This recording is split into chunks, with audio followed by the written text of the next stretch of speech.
రాజకీయ దివాలా కోరుతనంతో కాంగ్రెస్ పార్టీపై ఈటెల రాజేందర్ నిరాధారమైన ఆరోపణలు చేస్తున్నారని Congress party general secretary Addanki Dayakar అన్నారు.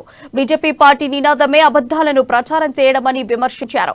ఈటెల ఆరోపణలు నిజమైతే రేవంత్ రెడ్డి సవాల్ను స్వీకరించాలన్నారు. బీజేపీ పార్టీలో కొంతమంది నేతలు బీఆర్ఎస్ పార్టీకి ఏజెంట్లుగా పనిచేస్తున్నారంటున్న అద్దంకి దయాకర్తో మా ప్రతినిధి హరీష్ ఫేస్ టు ఫేస్. రాష్ట్రంలో అప్పుడే ఎన్నికల హీటు కనిపిస్తుంది. ప్రధానంగా పార్టీలపై ఆరోపణలు కావచ్చు, విమర్శలు కావచ్చు ఇప్పటి నుంచే కనిపిస్తున్నట్టుగా తెలుస్తుంది. ఏదైతే BJP MLA Etela Rajender Congress party పైన చేసిన ఆరోపణలు అయితే సంచలనంగా మారాయి. దీనిపైన మాట్లాడేందుకు మనతో పాటు Congress party general secretary Addanki Dayakar గారు ఉన్నారు.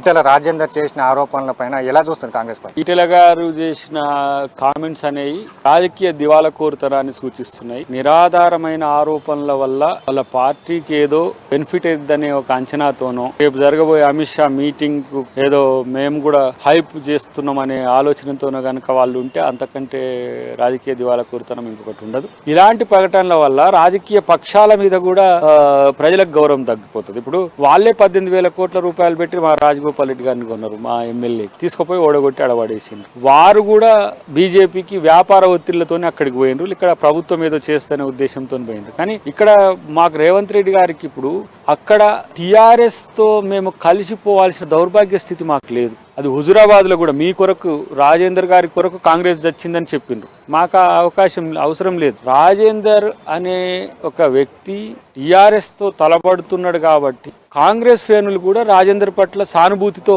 అక్కడ ఓట్లు చేసినాయి. కానీ ఇలా మీరు కాంగ్రెస్ పార్టీ మీదనే ఇలా విమర్శలు చేయడమే కాకుండా మిమ్మల్ని కాంగ్రెస్ పార్టీకి తీసుకురావాలని ప్రయత్నించిన రేవంత్ రెడ్డి గారి మీద కూడా మీరు ఇలాంటి దివాలకు రాజకీయాలు చేస్తే ప్రజలు హర్షించరు. అందుకనే ఆత్మపరిశీలన చేసుకోవాల్సిన అవసరం ఉంది. డెఫినెట్ గా ఇది బీజేపీ అనిపించిన మాట. అది బీజేపీ టీఆర్ఎస్ కాంగ్రెస్ కలుస్తున్నదనే నినాదం బలపడడానికి ఉపయోగపడే మాట కాబట్టి దాన్ని మేము రాజకీయ కోణం నుంచే చూస్తున్నాం. కాబట్టి ఇలా వాళ్ళు ఎప్పుడు మాట్లాడే అమ్మవారి దగ్గరికే మేము కూడా వస్తామని చెప్తున్నాం. భాగ్యలక్ష్మి టెంపుల్ కాడికి వస్తున్నాం, రమ్మనని చెప్పండి. ఈటెల రాజేందర్ గారిని మీకు కూడా కలిస్తే ఇంతవరకు స్పందించలేదు. వాళ్ళు స్పందించకపోవడం అంటేనే ఒక రకంగా అది తప్పు అని వాళ్ళే ఒప్పుకున్నట్టు. డెఫినెట్ గా వాళ్ళు రేపు సాయంత్రం వస్తారో లేదో చూసిన తర్వాత మనం దాని మీద స్పందిస్తాం. ఆర్థిక అంశాలతో ముడిపెట్టినప్పుడు చాలా కీన్ గా అబ్జర్వ్ చేసి మాట్లాడాల్సిన అంశాలన్నింటినీ కూడా, అంటే వాటిని చెప్పలేము కాబట్టి అనొచ్చు, నోటితోని చెప్పలేము కాబట్టి ఏది చెప్పినా ప్రజలు నమ్ముతారు అనుకున్నందుకే ఇప్పుడు ఆ కనపడని శక్తితోనే ఇప్పుడు మేము ప్రమాణం చేసి, మీకైతే హిందూ దేవతల మీద ఒక గౌరవం ఉన్నది కదా, భాగ్యలక్ష్మి టెంపుల్ మీద ఒక కన్సర్న్ ఉన్నది కదా. అందుకని ఇలాంటివి చేసేటప్పుడు 1కి 10 సార్లు ఆలోచించాలనే ఉద్దేశంతోనే ఇలా రేవంత్ రెడ్డి గారు ఆ నిర్ణయం తీసుకున్నారు. దానికి నేనేమంటున్నానంటే బీఆర్ఎస్ ఆరోపణలు, బీజేపీ ఆరోపణలు కాంగ్రెస్ మీద ఇదే విధంగా ఉంటాయి. మీరు చూడండి, సిమిలారిటీస్ ఉంటాయి. బీజేపీ ఇప్పుడు ఇట్లనే చేస్తుంటుంది, కాబట్టి బీఆర్ఎస్ కూడా ఇట్లనే చేస్తుంటుంది. కాబట్టి ఇలా మేము కాంగ్రెస్ పార్టీగా ప్రజలకు భరోసా ఇవ్వాలి, ఎట్ ద సేమ్ టైం మా నాయకత్వం మీద కూడా భరోసా కల్పించాల్సిన అవసరం ఉంది.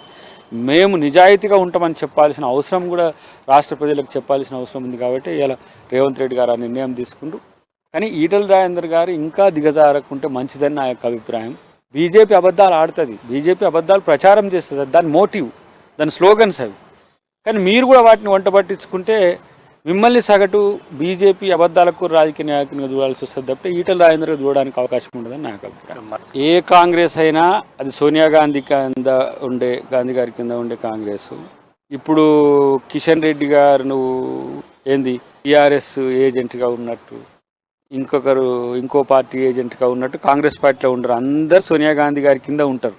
కానీ ఇలా వారు కూడా టీఆర్ఎస్లో ఉన్నారు. మా గౌడ్ గారు వారు బీజేపీలో ఉన్నా బీఆర్ఎస్లో ఉన్నా కూడా ఒక రాజకీయాల్లో ఒక కొత్త ట్రెండ్ సృష్టించాలని పోయిండు. ఇలా బీజేపీకి పోయినాక వాళ్ళ నాయకుల మధ్యన ఉన్న ప్యారిటీస్ని వాళ్ళని చూసుకోమనండి. ఫస్ట్ ఎవరు కిషన్ రెడ్డి ఎట్టున్నాడు, సంజయ్ ఎట్టున్నాడు, లక్ష్మణ్ ఎట్టున్నాడు, అది చూసుకోమనండి. కాబట్టి కాంగ్రెస్ పార్టీలో నాయకత్వంలో భిన్నాభిప్రాయాలు ఉండడం వల్ల వస్తున్న దాన్ని అధిష్టానం దాన్ని సరిచూస్తుంది. డెఫినెట్గా రేపటి రోజున మీరు ఇక్కడ బీఆర్ఎస్కు బీ టీమ్గా ఉండకుండా చూసుకోవచ్చు. ఫస్ట్ మీరు అది చూసుకుంటే మిగతా కాంగ్రెస్ మీద విమర్శ చేయవచ్చు అని నేను అంటున్నాను. ఎట్లా ఈ రోజు వస్తారా ఈటెల రాజేందర్ గారు సవాల్ స్వీకరిస్తారంటారా రేవంత్ రెడ్డి సవాల్? రమ్మని చెప్పండి, మీకు కూడా కలిస్తే చూద్దాం.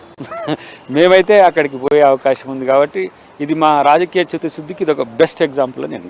ప్రధానంగా ఏదైతే ఈటల రాజేందర్ రాజకీయ లబ్ధి కోసమే ఇలాంటి ఆరోపణలు చేస్తుంటారో, ఏదైతే కాంగ్రెస్ పార్టీకి వస్తున్న ఏదైతే ఇమేజ్ గ్రాఫ్ను తగ్గించేందుకు అయితే బీఆర్ఎస్ కానీ బీజేపీ పనిచేస్తున్నాయని చెప్పేసి అద్దంకి దయాకర్ గారు చెప్పిన పరిస్థితి కనిపిస్తుంది. 100% శివతో కలిసి హరీష్ అమ్మాని.